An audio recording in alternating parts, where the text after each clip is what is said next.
Hello and welcome. I'm Ari Lax, and this week we got. It almost feels like a throwback deck. So this is the deck that John Rossum, number 6 on the SCG leaderboard, took to a top 8 finish at the SCG Richmond Open a couple weeks back. And for those of you that have followed Modern for a long time, this is an archetype that's been around. I don't want to say forever, but basically forever. You know, it's younger than Affinity. I think it's younger than Tron, but that's not saying a lot. This deck, this archetype, the Jeskai Geist archetype, was originally played a lot by former SCG writer Larry Swayze. I want to say that was late 2013 when it first started popping up. But the general strategy hasn't changed. The idea is that Geist hits them pretty darn hard. Snapcaster Mage lets you get efficient uses of all your spells, and then all your removal happens to be burn, so you've got this pretty sweet chip shot, burn them out game plan that you can assemble. What has changed is the spells a little bit. What's going on? Serum Visions has kind of become universal in Modern compared to the old days where it wasn't. People just built bad decks back then. I don't know what to say. Cantrips are great. People just have a lot more respect for this card now that they've had 3 years without preordained to realize that, hey, that card was busted and this card's just also really good. And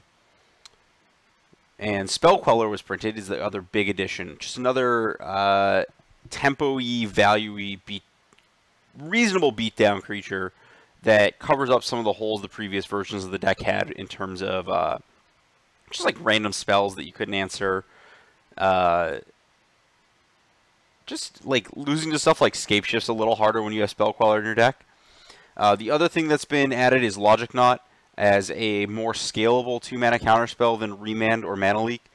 Past lists of this deck, so previous to Spell Queller and Logic Knot being adopted, past lists of this deck have had issues in the past with having, I mentioned Scape Shift, but just having cards they couldn't effectively answer in the long term, where your only answer, like your hope was like, oh, I have a Geist and I can stop it for a couple turns. That's not really how you can do things in Modern. So you have actual answers to stuff now. Worth noting, a lot of the reason this deck has popped up again recently is that a lot of the mid-range decks that previously preyed on this deck have been replaced with Death Shadow. This deck's really good at doing the first, like, 9 to 10 damage, which really makes life difficult for the Death Shadow player, because you can manage their reduced life total pretty well with your burn spells and Geist attacks. Turns out that you just have this narrow exploit against decks that you previously had an issue with, and then you just get to be a reasonable deck because Spell Queller is absolutely insane in Modern. I'm just going to keep saying this every single week. It is the most underplayed card and has been for the last year. It's just... I've not given it a good sales pitch.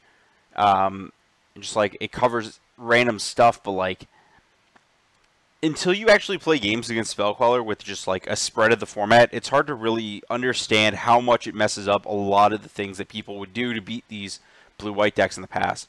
You used to be stuck in this trap between like, oh, my deck's full of Blade Splicers and Path to Exiles, I'm dead if I draw those. Or my deck's full of like counter spells, I'm dead if I draw that half of my deck, and now you just can like Spell Queller your creature, go to town with some random stuff, kill you, or like Spell Queller your combo card, kill you. It's just, it was a really big game changer, and I don't think it's been quite realized as such. Stock cards that have remained the same. We got some Lightning Helixes to regain ground against burn, but it is kind of clunky, so you don't have a ton. There's no spell snares, anything else, remands in the counterspell slot because you're kind of jammed up on Logic Knot. You don't have other things exploiting the graveyard, I guess, besides Snap, so that's fine.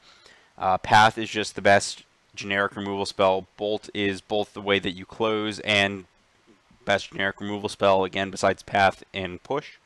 Electrolyze is a fine card that helps mop up some of the nonsense in the format.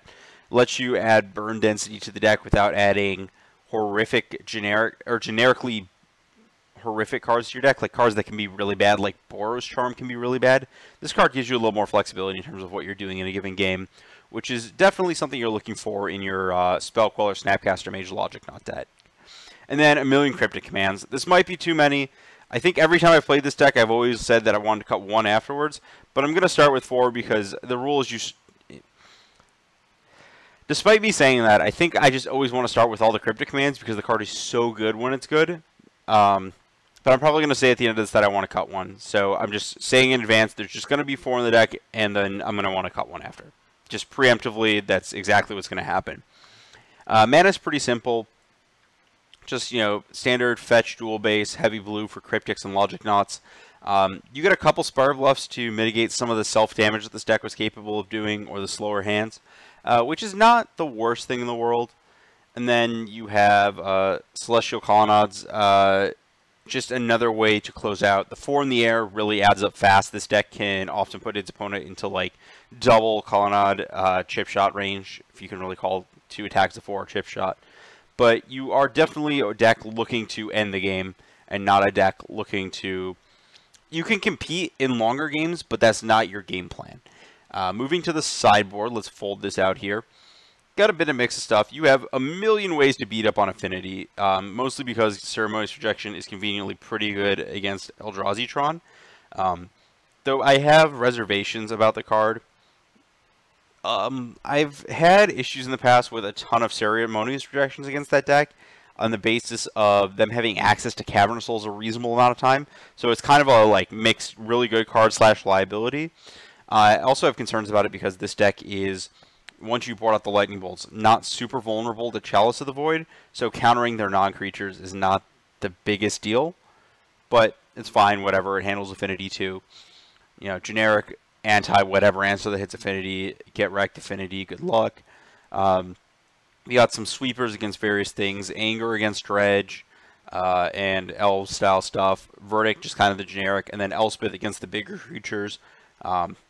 Any chance I get to play this card, I love to. It's really awesome when it gets cast. It's still really good when it gets cast in Modern. There's just a lot of conditionals on it relative to Standard, or even when I play the card in Legacy. You aren't guaranteed to be hitting your land drops up the curve or anything in Modern. It's just a little sketchier to have an Elspeth in your hand. You can't like cantrip for it as effectively as you could in Legacy. But I'm still pretty happy to be playing 1. Graveyard Hate against Dredge. Anger kind of bleeds into this category. You have a mix of relics and rest in pieces because a lot of the time you'd rather be relicking their graveyard and not hampering your Snapcaster mages. Especially in matchups where they're also trying to do not unfair stuff. Potentially like the Dredgevine, or the, not Dredgevine, the Hollowed One Vengevine deck that's been seeing a little bit of play recently. And then the generic mix of answers. Purge kind of picks off Liliana the Veil and all the Death Shadow creatures. You got a mix of counter spells. Dispel is the best when you start fighting back-to-back counter wars against Pseudo Mirrors and Scapeshift style decks, not Titan Shift, true blue Scapeshift. Disdainful Stroke has kind of become the generic best answer to combo because it hits Primeval Titan and Scapeshift. Some stuff falls under it, but like if you look like Ad Nauseam doesn't. The Storm decks have moved up the curve to Gifts that is the card you have to handle, so it hits that. So this card's definitely something I expect to see more of in Modern, and I hope to see it again in Standard soon, but we'll see. And then Vendilion Click, just again another anti-combo card that's a threat that lets you... you don't just have to overload on counters and then leave it all up and then like not do anything and then be stuck with these Geists that you can't cast, otherwise you don't have double counter up and then you could die. It can just get you out of a lot of messes by being proactive interaction. So yeah, every so often I come back to playing this deck whenever it does well in a tournament, and I don't want to say I don't regret it because I've definitely regretted it, but maybe this time I think this will be good enough to make me not regret it.